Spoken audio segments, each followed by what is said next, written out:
Hello friends, I hope you all are doing well. So friends, आज हम start कर रहे हैं new chapter that is crisis theories and interventions. So इस chapter में हमारा फर्स्ट क्वेश्चन है question number 827। The nurse observed that a client with potential for violence is agitated, pacing up and down the hallway and making aggressive and belligerent gesture at other client. Which statement would be most appropriate to make to the client? So I think in last chapter भी हमने same question किया था, but उसमें हमसे क्या पूछा गया था कि what will be the appropriate nursing intervention. और इसमें हमसे क्या क्वेश्चन पूछा गया है, इसमें हमसे पूछा गया है कि कौन सी स्टेटमेंट हमने उस टाइम क्लाइंट को देनी है। क्या स्टेटमेंट हम क्लाइंट को देंगे जब हमने ऑब्ज़र्व किया कि क्लाइंट वॉयलेंस क्रिएट कर रहा है, राइट, एजिटेटेड है client, pacing up and down to the hallway and making aggressive and belligerent gesture, right, toward the other client. सो उस टाइम पे आप कैसे क्या स्टेटमेंट दोगे जब पेशेंट बहुत ज़्यादा एग्रेसिव है, राइट। सो अप्रोप्रिएट इंटरवेंशन तो मैंने आपको बता दिया था कि उस टाइम पे हमारा मेन फोकस क्या होता है, सेफ्टी, राइट। हमने पेशेंट को सेव करना है और अदर पेशेंट्स को भी हमने सेफ्टी प्रोवाइड करनी है। तो हमारा फर्स्ट ऑप्शन है you need to stop that behaviour now. अब यहाँ पे हम क्या बोल रहे हैं पेशेंट को कि आपको ये बिहेवियर अभी के अभी स्टॉप करना पड़ेगा। सो अगर पेशेंट बहुत ज़्यादा एग्रेसिव है और अगर आप पेशेंट को ये चीज़ बोल रहे हो कि आपको ये बिहेवियर यहीं पे स्टॉप करना पड़ेगा, तो क्या उस टाइम पे पेशेंट आपकी बात सुनेगा? नहीं सुनेगा। तो ये स्टेटमेंट हमने इस पर नहीं देने हैं। Second one is you will need to be place in seclusion. So seclusion, यहाँ पे हम पर्सन को थ्रेट कर रहे हैं कि हम आपको स्क्लूज कर देंगे, स्क्लूजन हम कर देंगे।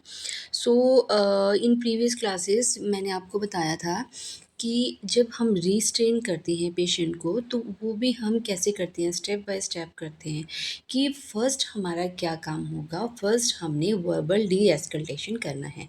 फर्स्टली हमने बिल्कुल काम मैनर से कामली हमने पेशेंट को बोलना है, राइट। और उसके बाद हम फर्दर रिस्ट्रेन करेंगे, राइट। सो सिक्लूजन, हम ये थ्रेट हम पेशेंट को नहीं करेंगे। Third one is you seem restless, tell me what is happening. Yes, हमने पेशेंट को बोलना है कि आप मेरे को रेस्टलेस लग रहे हो, आप मुझे बताइए कि हुआ क्या है, आप क्यों एग्रेसिव हो। एग्रेसिव वर्ड आपने यूज़ नहीं करना है, आपने रेस्टलेस वर्ड यूज़ करना है कि आप मुझे रेस्टलेस लग रहे हो, तो आपके रेस्टलेस का रीज़न क्या है, क्या हुआ है आपके साथ, राइट। सो ये स्टेटमेंट हम पर्सन को देंगे। So fourth statement is you will need to be restrain if you do not change your behaviour. So ये भी क्या आ गया, ये भी थ्रेट में आ गया। तो थ्रेट हमने पेशेंट को नहीं करना है, राइट। सो हमारा करेक्ट ऑप्शन क्या होगा, option number 3, you seem restless, tell me what is happening. So next question is question number 828. The nurse is reviewing the assessment data of a client admitted to the mental health unit. The nurse note that the admission nurse documented the client is experiencing anxiety as a result of situational crisis. The nurse plan care for the client determined that this type of crisis could be caused by which event. So question है कि आप review कर रहे हो assessment data of a client जो admitted हुआ है mental health unit में, उसका क्या कर रहे हो आप, असेसमेंट डेटा रिव्यू कर रहे हो। सो आपने वहाँ पे क्या नोट किया कि आपने वहाँ पे देखा कि at the time of the admission वहाँ पे डॉक्यूमेंटेड था कि क्लाइंट इज़ एक्सपीरियंसिंग एनजाइटी, कि at the time of admission patient anxiety से सफ़र कर रहा था। वो किसकी वजह से एनजाइटी थी, due to situational crisis. So nurse plan care for the client, आप नर्सिंग केयर प्लान प्रिपेयर कर रहे हो क्लाइंट के लिए। सो इस टाइप की क्राइसिस किस वजह से, कौन से इवेंट की वजह से होंगी, राइट। मीन सिचुएशनल क्राइसिस क्या होती हैं और ये किस वजह से होती हैं, मतलब क्या रीज़न होते हैं, कब कब ये सिचुएशनल क्राइसिस होती हैं। सो सिचुएशनल क्राइसिस की बात करें, सिचुएशनल क्राइसिस होती हैं from external rather than internal sources. ये external sources means internal sources से नहीं होंगी, मीन्स बाहर से ही ये क्राइसिस आती हैं, राइट। सो ये एक्सटर्नल सोर्सेज से होंगी। और जो एक्सटर्नल सिचुएशंस हैं वो इन क्राइसिस में, एक्सटर्नल सिचुएशन में क्या क्या सिचुएशंस आएंगी, लाइक किसी की जॉब चलेगी, लॉस ऑफ जॉब और चेंज ऑफ जॉब, राइट। वो किस में आएगा, सिचुएशन, कि वो सिचुएशन ही चेंज होगी, right. Second one is death of loved one, abortion, change in financial status, divorce, additional new family member, pregnancy and severe illness. So situation means जहाँ पे situation change हो जाते हैं, मीन्स हम इन lemon bird में हम इसको बोल सकते हैं कि सिचुएशनल क्राइसिस क्या होती है, जिसमें सिचुएशन चेंज हो जाती है। जैसे किसी की डेथ होगी, जॉब चेंज होगी, प्रेगनेंसी, किसी की डिलीवरी हुई, अबॉर्शन हुआ, राइट। सो ये क्या हुए, ये हुए सिचुएशनल क्राइसिस। तो ये इवेंट आते हैं हमारे एक्सटर्नल सोर्सेज से, राइट। सो चलते हैं ऑप्शन की तरफ। First option is witnessing a murder. So witnessing of murder ये है एडवेंटिशियस क्राइसिस। सो एडवेंटिशियस क्राइसिस क्या होती हैं, एडवेंटिशियस क्राइसिस अनप्लैंड होती हैं और एक्सीडेंटल होती हैं, कि आपने किसी को देख लिया मर्डर होते हुए, राइट। तो आप उस चीज़ का विटनेस हो, आप किसी मर्डर के, राइट। सो ये हुआ एडवेंटिशियस। सो ये सिचुएशनल क्राइसिस का एग्जाम्पल नहीं है। Second one is the death of loved one. Yes, death of loved one is a example of situational crisis. And third one is a fire that destroy the crisis, that destroy the client home. So ये भी unplanned है and accidental है, तो ये भी adventitious crisis हुई। Next is a recent rape episode experience by the client. So ये भी एडवेंटेशियस क्राइसिस हुई, right. So are correct option is option number 2. So next question is question number 829. The nurse is conducting an initial assessment of a client in crisis. When assessing the client perception of the precipitating event that lead to the crisis, which is the most appropriate question? So nurse conduct करिए initial assessment client की in crisis हुई है, तो उस time पे आप initial assessment person की कर रहे हो। जब आप असेस कर रहे हो client, when assessing the client perception, जब आप क्लाइंट के परसेप्शन को असेस कर रहे हो, तो प्रेसिपिटेटिंग इवेंट जिसकी वजह से क्राइसिस हुई, तो उस चीज़ के लिए आपका मोस्ट अप्रोप्रिएट क्वेश्चन क्या होगा। आपने यहाँ पे प्रेसिपिटेटिव इवेंट को आपने देखना है, फाइंड आउट करना है, असेस करना है। तो प्रेसिपिटेटिंग इवेंट जब आपने पता करनी है, देन आप क्या क्वेश्चन पर्सन से पूछोगे, राइट। सो जब भी हमने प्रेसिपिटेटिंग इवेंट्स को असेस करना है, तो सबसे पहले हमने क्लाइंट को असेस करना है, इंडिविजुअल को, क्लाइंट को एंड उसकी फैमिली को और प्रॉब्लम को, राइट। जब भी हम इनिशियल असेसमेंट करते हैं क्राइसिस पेशेंट की, देन हमारा मेन फोकस क्या होगा कि हमने असेस करना है क्लाइंट को, फैमिली को और प्रॉब्लम को, राइट। सो जितनी क्लियरली हम प्रॉब्लम को आइडेंटिफाई करेंगे, जितनी क्लियरली प्रॉब्लम को डिफ़ाइन करेंगे, उतने ही ज़्यादा चांसेस होते हैं कि हमें अच्छे से सॉल्यूशन उसका मिलता है, राइट। सो चलते हैं ऑप्शन की तरफ। सो फर्स्ट ऑप्शन है with home do you live. So हम ये क्वेश्चन पूछेंगे, इससे हम प्रेसिपिटेटिंग फैक्टर का पता लगा सकते हैं। सो ये क्या है, ये सिचुएशन सपोर्ट हमें बताएगा कि उसका सपोर्टिंग सिस्टम कैसा है, राइट, कि आपको किसकी सपोर्ट है। Second one is who is available to help you. So ये भी हमें क्या बता रहा है, सिचुएशनल सपोर्ट्स के बारे में, राइट। तो ये दोनों क्या होगी, सिचुएशनल सपोर्ट के बारे में हमें बता रहे हैं, तो ये तो करेक्ट ऑप्शन नहीं होंगे, राइट। सो नेक्स्ट है हमारा what lead you to seek help now. Yes, ये हमें प्रॉब्लम के बारे में बता रहा है यहाँ पे कि किस चीज़ की वजह से आपको अभी हेल्प चाहिए, राइट। सो ये हुआ कि ये हमें किसके बारे में बता रहा है, प्रॉब्लम के बारे में बता रहा है। तो ये क्वेश्चन हम पूछेंगे जिसकी वजह से हमें प्रेसिपिटेटिंग इवेंट का पता लगेगा, राइट।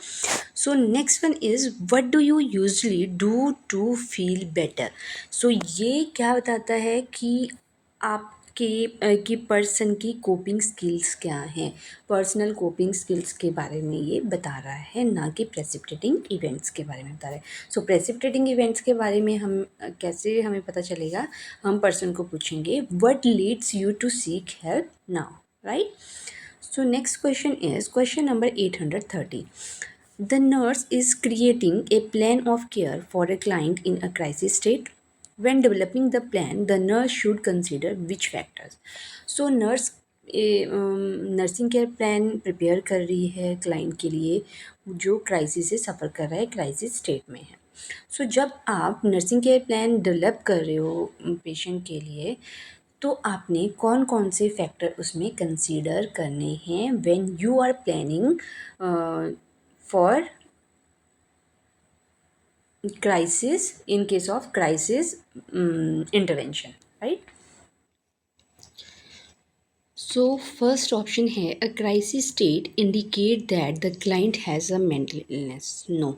सो क्राइसिस हमें ये नहीं बताती है कि पर्सन को मेंटल इलनेस है। अगर किसी कोई इस क्राइसिस से सफ़र कर रहा है, दैट डजंट मीन कि person is suffering from mental illness, right. So ये option is incorrect. So next is a crisis state indicate that the client has an emotional illness. No.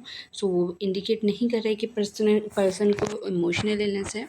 Presenting symptom in a crisis situation are similar for all client experiencing a crisis. No, all client means यहाँ पे close ended वो statement दे दी है, तो ये भी यहाँ पे incorrect होंगे, right. So next is a client response to a crisis is individualized, and what constitute a crisis for one client may not constitute a crisis for another client. Yes, crisis का response जो crisis का response है वो individualise होता है, सबका अलग अलग होता है, right.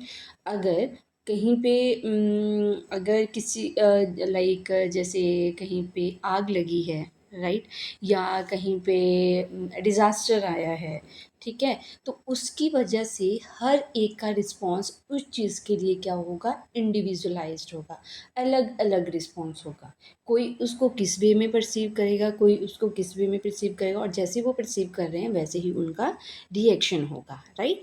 So what constitute a crisis for the one client may not constitute a crisis for the another client.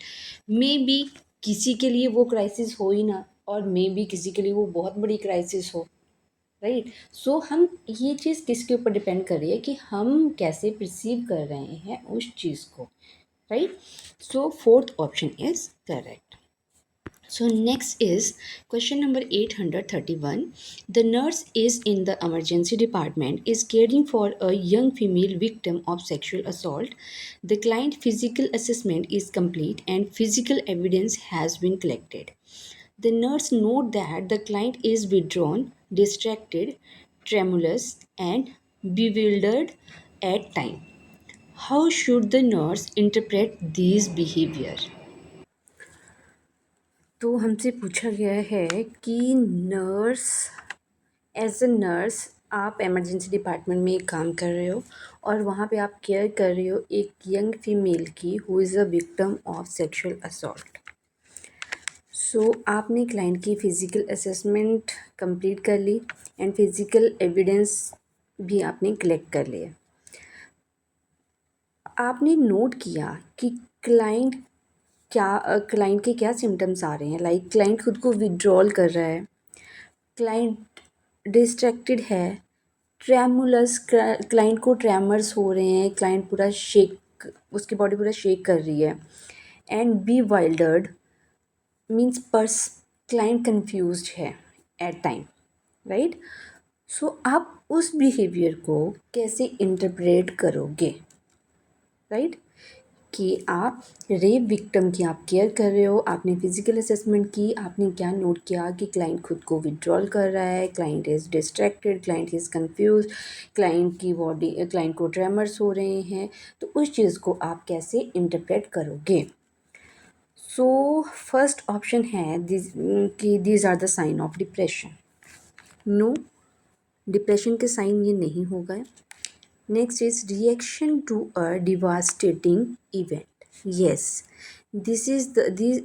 these symptoms are the reactions to a devastating event.